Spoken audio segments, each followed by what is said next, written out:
Cordial saludo. A través de este video vamos a explicar la tarea 1, reconocer la microbiología y sus contribuciones en la agricultura sostenible. Bueno, somos el grupo 65. Esta tarea lo hicimos en forma grupal con los compañeros Nidia Yaneira Urbano, compañero Edwin Osorio, Edison Fabián Cerón, yo Jairo Domínguez y mi persona Daniel Estina España Muñoz. Bueno, esta es la tarea 1 de microbiología de suelos. Consiste en desarrollar una serie de preguntas. La primera dice, ¿de qué dependen los tipos de actividades microbianas y la velocidad de esas actividades? Y posteriormente mencionar 3 recursos y condiciones que impiden el crecimiento microbiano en la naturaleza. Bueno, las actividades microbianas dependen de 3 factores. El primero, el tamaño de la población como tal, el estado fisiológico de los microorganismos y la variedad de las especies presentes en ese hábitat. En cuanto a los recursos, tenemos el pH, la temperatura y los nutrientes. En el pH, bueno, los microorganismos que cuentan con un pH de crecimiento alto, bajo ideal, es decir, un pH para que su crecimiento sea ideal debe estar entre 6.5 a 7.5, que se conoce como un pH neutro. En la temperatura, si los microorganismos se someten a temperaturas muy bajas o muy altas, su crecimiento va a ser lento. Entonces, por esta razón, si contamos con una temperatura entre los 25 a los 40 grados centígrados, pues podríamos decir que es una temperatura ideal y va a tener un buen crecimiento. En cuanto a los nutrientes, es importante que en los alimentos hayan nutrientes como las proteínas y los azúcares. Esta sería la contribución de los nutrientes. En cuanto a la pregunta 2, ¿en qué consiste una comunidad microbiana?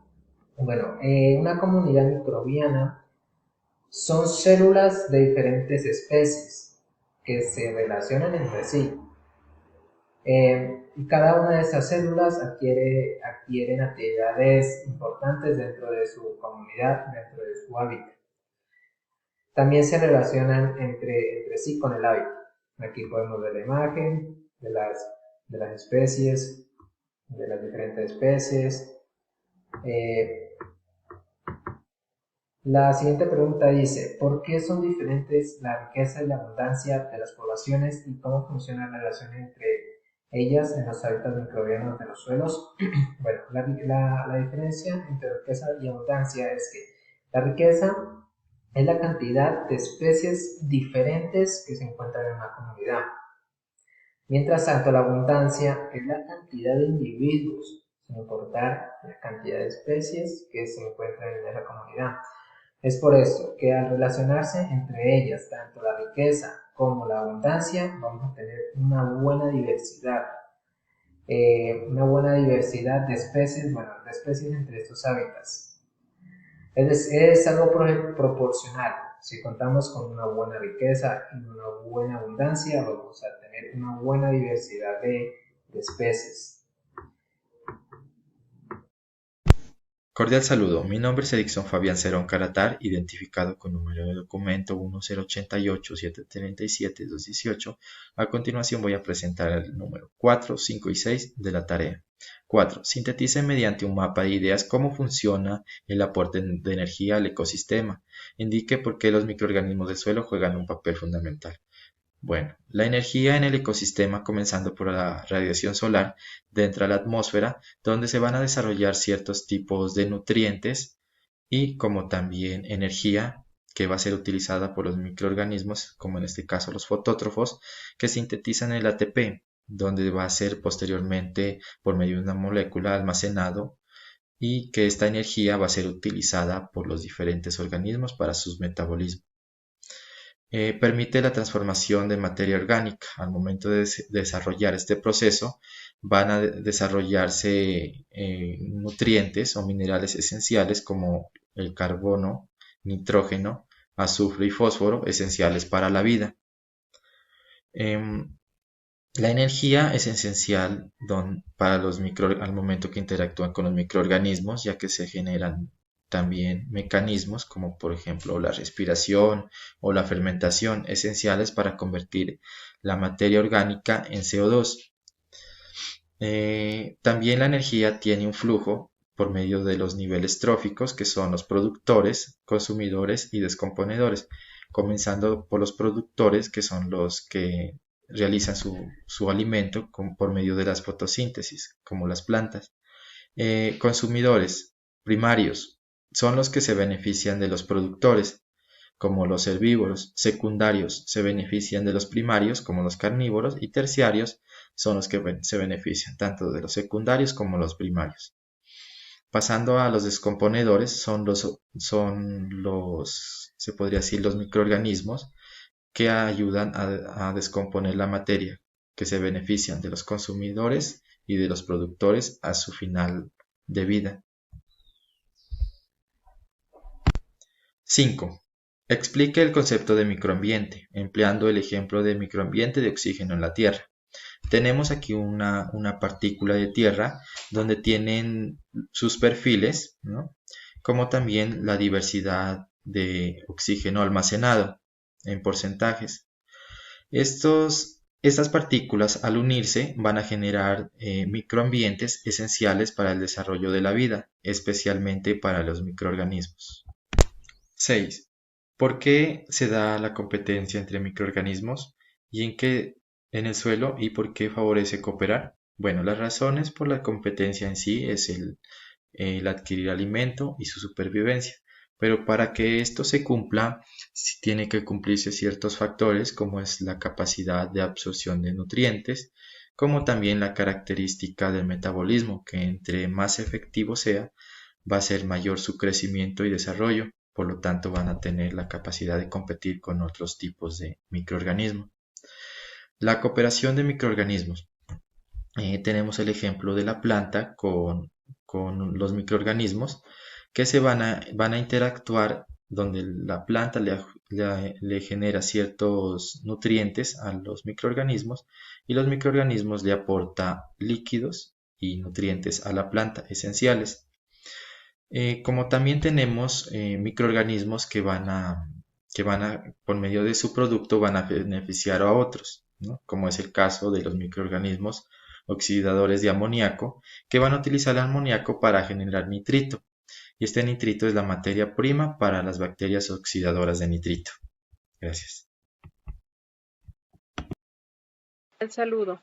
Mi nombre es Nidia Yamira Borbano Bando, estudiante de Agronomía de la zona Centro-Sur Sacá Pasto. En este momento voy a responder las preguntas 7 y 8 de la tarea número 1 de Microbiología de Suelos. 7. Explique con un dibujo o esquema propio la composición de los suelos con vegetación teniendo en cuenta los microorganismos. Entonces partimos diciendo de que esta está compuesta por una materia gaseosa, una materia orgánica, una materia mineral inorgánica y una materia líquida. En la primera, en la gaseosa, encontramos un 25% de oxígeno, en la orgánica un 5% de humus, que es donde encontramos los microorganismos, y un 45% de inorgánico. Y en la materia líquida encontramos agua con un 25%. Si ya nos vamos acá a la parte de las capas del suelo, decimos que esta tiene alrededor de 3 capas, que es esta parte de aquí, que es como la roca madre. En esta encontramos solo piedras, esta es la capa inferior. En esta parte de aquí encontramos ya el subsuelo o capa intermedia. En esta encontramos arena, arcilla y algunas piedras también. Ya la siguiente sería ya una capa como intermedia, y final tenemos el suelo o la capa superior. En este encontramos las raíces de las plantas y los microorganismos que están dentro del humus. 8. Defina rizósfera y argumente su importancia. Y 2. El efecto rizósfero. Decimos que la rizósfera es la zona del suelo que rodea la raíz de la planta. Entonces aquí podemos observar más claramente. Y su importancia es que los microorganismos que habitan en ella forman en las raíces como un sistema de defensa en contra de algunos organismos maliciosos o patógenos que podrían ocasionar daño a las plantas. Entonces, La importancia de esta es que favorece en el crecimiento de las plantas. El efecto rizósfero dice que es un efecto producido por la interacción entre la planta y el microorganismo. Buenas, mi nombre es Edwin Osorio, pertenezco al grupo 60 y a continuación daré respuesta a las preguntas 9, 10 y 11. La 9 nos dice ¿qué región del suelo es la más activa desde el punto de vista microbiano? ¿Por qué? Entonces la región más activa es la capa superior o el horizonte A, donde se encuentra la rizósfera, que es un microbiante donde interactúan bacterias, hongos y raíces. Es una capa donde interactúan estos microorganismos, ¿no? Entonces esta región es la más activa porque es donde hay más cantidad de materia orgánica, que es la utilizada por los microorganismos para generar y liberar energía, o también usada como alimento o nutrientes para las diferentes actividades metabólicas, considerando esto como un nicho de desarrollo para varias especies de bacterias y algunos microorganismos. La 10 nos dice qué son las CBS y cuál es su importancia. Entonces las CBS son las costras biológicas del suelo.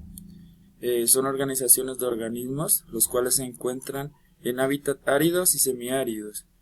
Su tipo y composición varían según tipo de terreno, hábitat y clima.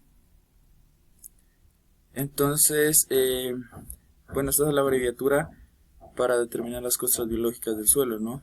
Son bacterias que ayudan a la infiltración del agua a las capas más profundas para que tenga mayor disponibilidad de nutrientes. También se encarga de la estabilización del suelo mediante líquenes y musgos en la superficie y cianobacterias y hongos. Las CBS son fundamentales para sostener y mantener la vida en terrenos áridos y semiáridos porque, como lo mencionamos, son las encargadas de que dure más el agua en estos terrenos.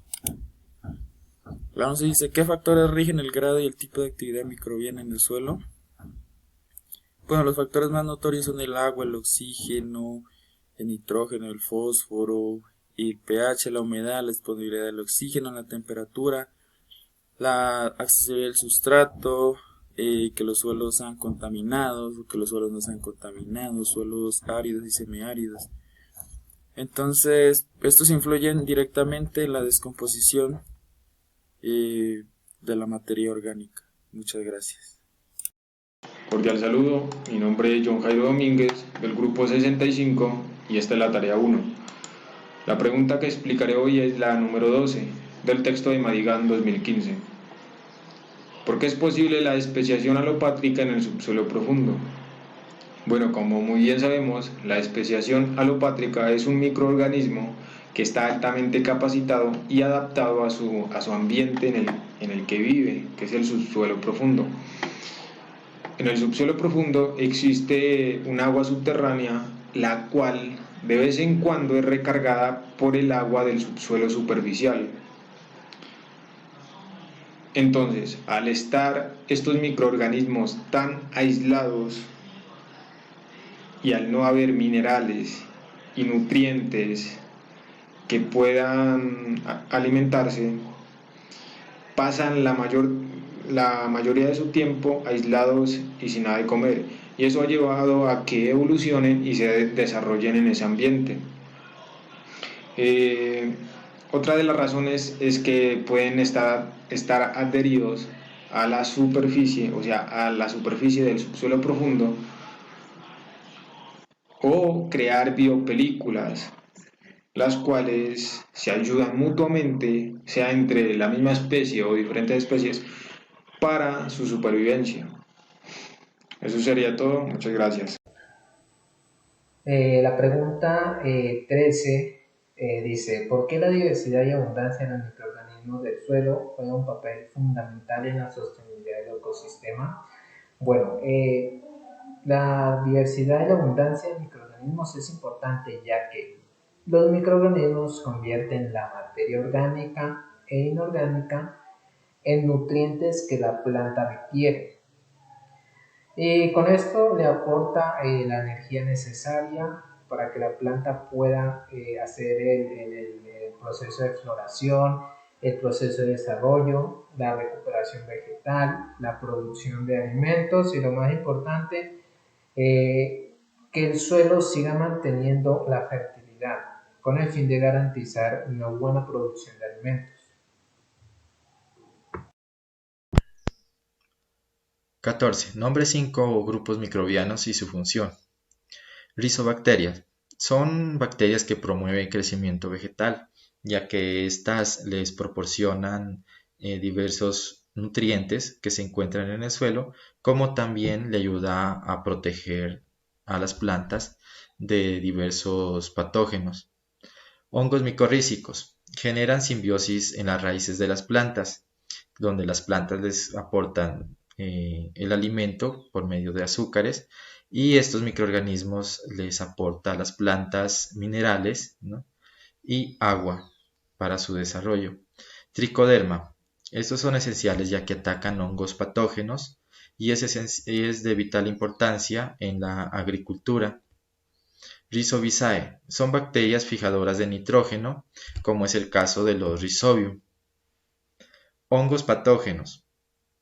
Son todos los hongos que generan necrosis o pudrición a las plantas, que posteriormente puede causar la muerte de ellas, como también pueden interferir en el metabolismo de las células. Gracias.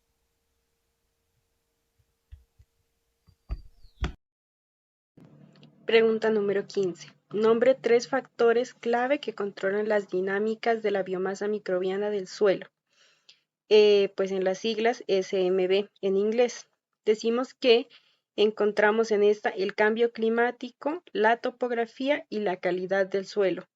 Pero que además de esto tenemos otros factores que también influyen en este proceso, que son el pH más la materia orgánica.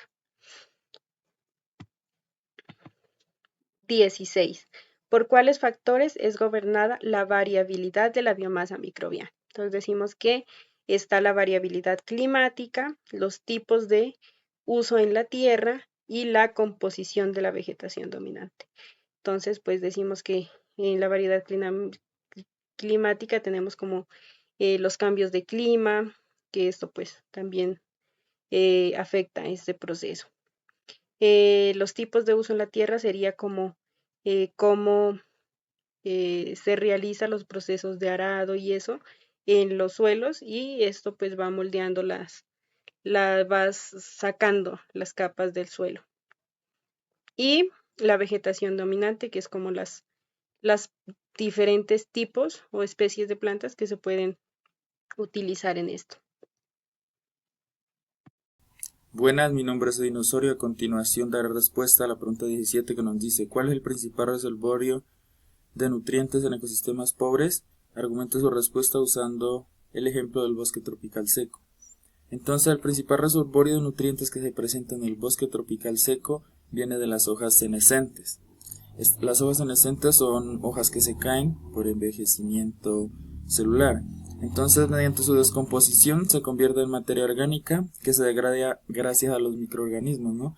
Esto también es considerado como una adaptación donde se conservan los nutrientes en respuesta a la escasez de los mismos en estos lugares. Gracias. La pregunta número 18 del artículo de Singh 2018 nos dice: ¿por qué el tamaño de la biomasa microbiana puede proveer un estimado de la productividad de un ecosistema restaurado? Bueno, el tamaño de la biomasa microbiana es fundamental para la productividad de un ecosistema restaurado. Te voy a decir las razones. Una de ellas es que a más baja sea la biomasa microbiana, más baja que los nutrientes de la tierra, que los nutrientes del suelo, entonces puede ayudar a la restauración del suelo. Entonces, el tamaño de la biomasa importa muchísimo. La relación entre la biomasa microbiana y los nutrientes de la tierra es intrínseca. La pregunta número 19, ¿qué se puede concluir de las prácticas de restauración usando plantaciones mezcladas en cuanto a la SMB? Bueno, esto es muy importante porque utilizando plantaciones mixtas o variadas se logra crear una estabilidad de nutrientes, de los nutrientes del suelo. Además, no solamente los nutrientes, sino también del ecosistema. Además, se logra una rápida recuperación en cuanto a la productividad de las cepas, de las hojas y hasta los frutos. Eh, y eso sería todo, eso es muy importante. Muchas gracias.